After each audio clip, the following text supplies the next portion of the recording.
Libo-libong nangangarap maging abogado ang sasabak simula bukas sa unang araw ng 2025 bar examinations. Itinakda sa September 10 ang ikalawang araw at sa September 14 naman ang huling araw ng pagsusulit.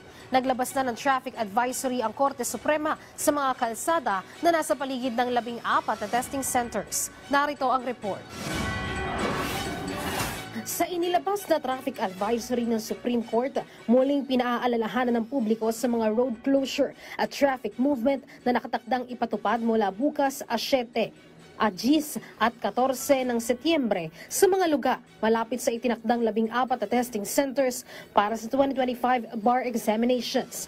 Sa National Headquarters sa Blessed Pierre Giorgio Frassati OP Building sa University of Santo Tomas, sarado ang Extremadura Street mula 2 a.m. hanggang 7 p.m. Sa UST pa rin, sarado ang Dapitan Street, ang dalawang outermost westbound lanes ng Espanya Boulevard mula Lacson Avenue hanggang Pinoval Street.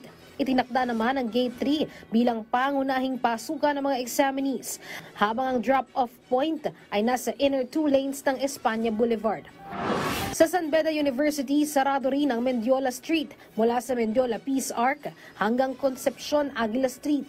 Ang Concepcion Aguila Street mula Mendiola Street hanggang Jose Laurel Street at ang dalawang lane sa Legarda Street ay sarado din. Ang eastbound lane ang inilaan na drop-off at pick-up points. Sa Ateneo de Manila University School of Law, isasara ang dalawang linya ng Rockwell Drive patungong Kalayaan Avenue mula alas 4 ng umaga hanggang alas 7 ng umaga at alas 4 ng hapon at alas 7 ng gabi. Ang main entrance ng mga mag-e-exam ay sa Rockwell Drive ng Ateneo Professional Schools. Sa Manila Adventist College, isasara naman ang San Juan Street, corner Donado Street hanggang Leveriza Street. Sa St. Louis University, sarado ang northbound lane, Lower Bonifacio Street. Sa University of Nueva Cáceres, sarado ang J. Hernandez Avenue at P. Burgos Street. Sa Central Philippine University, sarado ang Lopez Haina Street, corner San Isidro Road at Kabangbang Street.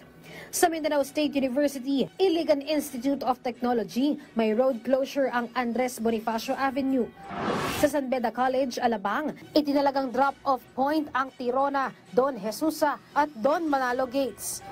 Sa University of the Philippines, Bonifacio Global City o BGC, drop-off area ang 14th Drive, corner Malcolm Drive. Sa New Era University naman, ang New Era University main gate ay ang drop-off point.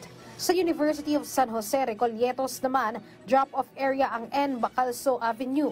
Sa Dr. Vicente Orestes Romualdez Educational Foundation, magsisilbing drop-off area ang Kalanipawan Road.